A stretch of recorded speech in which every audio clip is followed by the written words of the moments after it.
तो पिछले एपिसोड में आपने देखा था कि सभी मित्र एक ऐसे राज्य में चले गए थे जहां पर सूखा पड़ा हुआ था और उसका ऐसा हाल आलोक नामक एक क्रूर राजा की वजह से हुआ था। वही करण और उसके मित्र उस राज्य की समस्या का समाधान करने का प्रयास करते हैं। अंत में वो एक चुड़ैल को पिंजरे में बंद कर के मुक्त करवा देते हैं। इसके बाद उन पर आक्रमण हो जाता है। अब आगे आक्रमण से हर जगह हलचल मच जाती है। राज्य पर आलोक ने आक्रमण कर दिया है, सभी सावधान हो जाओ। चलो साथियों। सैनिकों के साथ करण और उसके साथ ही बहादुरी से आलोक की सेना से लड़ते हैं और सबको हरा देते हैं। आखिर हम जीत ही गए। हाँ, आधे तो डर कर ही भाग गए। बहुत अच्छा युद्ध लड़ा सबने। हाँ, आप सब बहादुर हैं। अब महल में हर जगह शांति हो गई थी। शायद ये चुड़ैल राजा आलोक की मृत पत्नी थी। मैं इन दोनों को जानता हूं। हाँ, पंडित जी सही कह रहे हैं, ये उसकी पत्नी थी तभी। परंतु पहले उसकी पत्नी और राजा आलोक ऐसे नहीं थे। वो लोग पूजा पाठ किया करते थे। लगता है शक्ति और शासन के लालच में दोनों ने गलत काम करना शुरू कर दिया। अच्छा, हम इनके इतिहास के बारे में नहीं जानते, बस ये जानते हैं कि राजा आलोक सही नहीं थे। तभी तो उन सब का अंजाम भी इतना बुरा हुआ। तुम सब ने बहुत बहादुरी और बहुत चतुराई दिखाई, जिसके कारण आज हमारा राज्य राजा आलोक के चंगुल से छूट गया है। इसके बाद महल के कुछ दास बाहर जाते हैं और जंगल से बहुत सारे फल फूल लेकर वापस महल में आते हैं। देखो, अब तो हम लोग बिना किसी रोक टोक के आराम से अपना कार्य कर रहे हैं। हाँ, ये सब कमाल तो उन बच्चों का है जो हमारे राज्य में मेहमान बनकर आए हैं। उनकी वजह से ही हम अब अच्छे से खा पाएंगे। और इस तरह सूखा पड़ा ये राज्य हरा भरा हो जाता है और सब लोग फिर से हंसने खेलने लग जाते हैं। थोड़ी देर बाद बदिराज राजा पुरु से उस जादूगर के बारे में बात करता है। तो क्या आप किसी ऐसे जादूगर के बारे में जानते हैं महाराज? मैं ज्यादा कुछ तो जादूगर के बारे में नहीं जानता, परंतु मैंने एक बार गुरुजी रामदास के मुख से उसके बारे में सुना था। वो मेरे पुराने गुरु थे, परंतु मुझे ये नहीं पता कि अब वह कहाँ है। तो आपको उस जादूगर के बारे में जो कुछ भी पता है, महाराज कृपा करके हमें बताइए। हाँ, मैंने सुना है कि उस जादूगर ने एक बार अलबेरी नगर में आक्रमण किया था।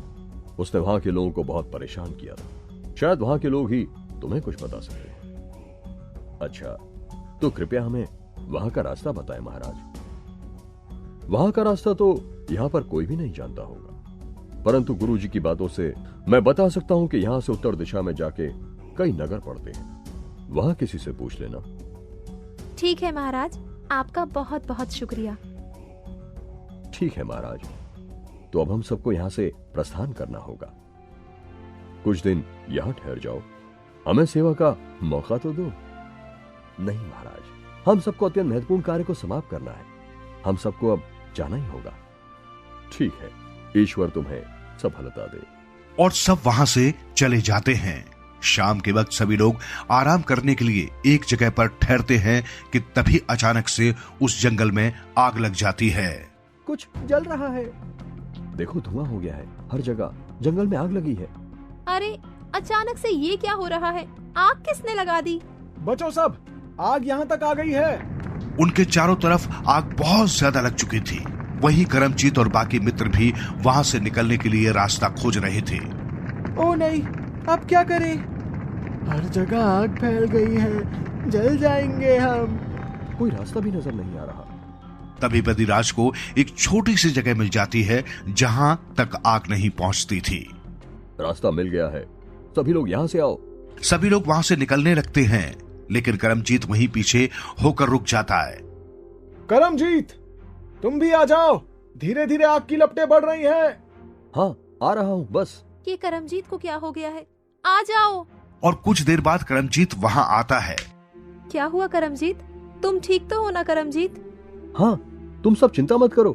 भला मुझे कुछ हो सकता है क्या? हाँ, ये तो है, तुम तो हो ही बलशाली। हाँ, मेरे तो सभी दोस्त बलशाली ही हैं। चलो सभी आगे बढ़ते हैं। और तभी करण को पीछे से किसी चीज की आवाज आती है और वो आवाज एक तीर की होती है। करण फुर्ती से उस तीर को पकड़ लेता है। हे भगवान, ये कौन था? अगर किसी को लग जाता तो? हाँ, लगता है कोई है यहाँ पर जो हम पर हमला कर रहा है। अब क्या करें? आगे चलो जल्दी। और थोड़ी आगे होते ही वो सभी लोग एक बड़े से जाल में एक साथ फंस जाते हैं और पेड़ से लटक जाते हैं। मुझे लगता है यहाँ कबीले के लोग रहते हैं।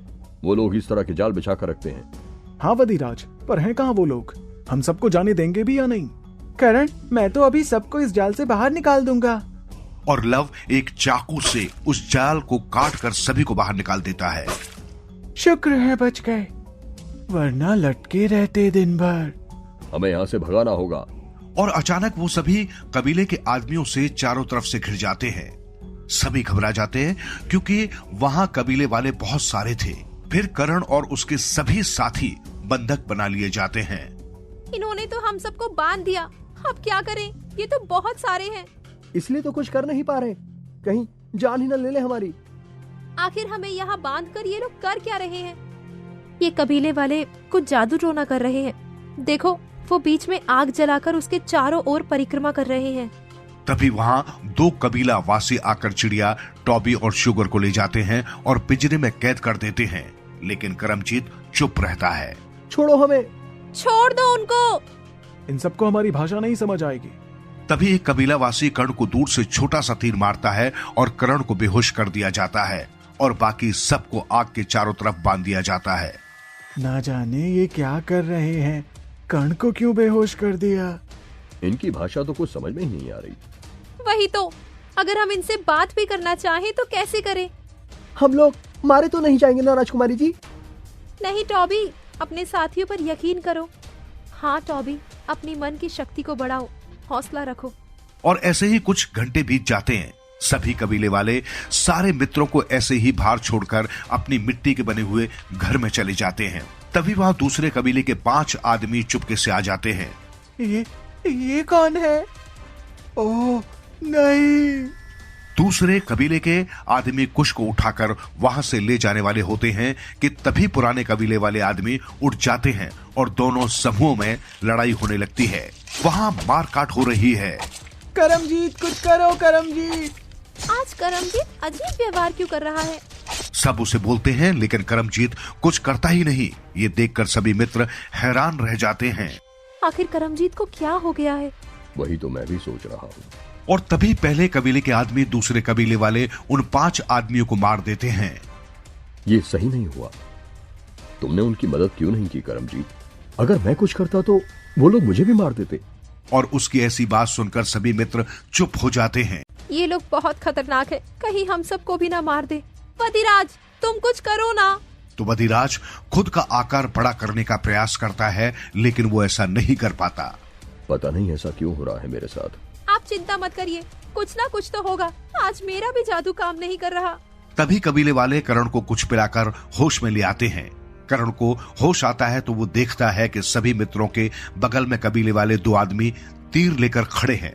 तभी उनका सरदार आता है और करण को उंगली से एक इशारा करता है। ये कहना चाह रहे हैं कि अगर मैंने कुछ भी होशियारी करी तो ये तुम सबको मार देंगे।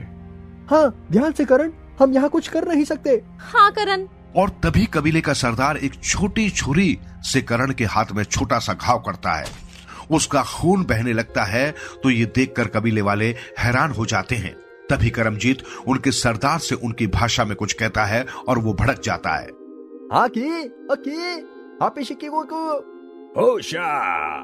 और तभी दूसरा आदमी एक बड़ा हथियार लेकर आता है और सरदार को दे देता है।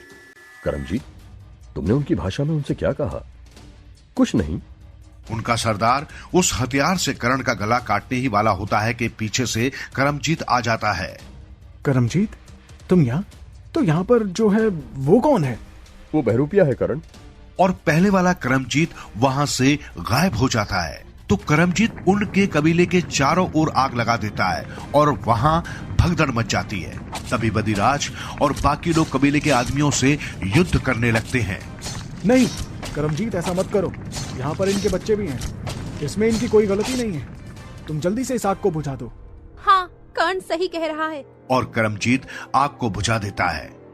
हाँ, तुमने सही किया करमजीत। कम से कम बेचारे मासूम लोगों की तो जान नहीं जाएगी। और वो कबीले वाले करमजीत को घूर घूर कर देख रहे थे। इन्हें क्या हुआ? कहीं फिर से हमला ना कर दे। और अचानक सभी कबीले वाले करमजीत को झुककर प्रणाम करते हैं। लगता है ये तुम्हें देवता समझ रहे हैं करमजीत। अब हम सब यहां से चलते हैं। और सभी मित्र वहां से जाने लगते हैं। तो अगले एपिसोड में हम देखेंगे करण और उसके दोस्तों का आगे का मजेदार सफर। तब तक के लिए बने रहिए हमारे साथ।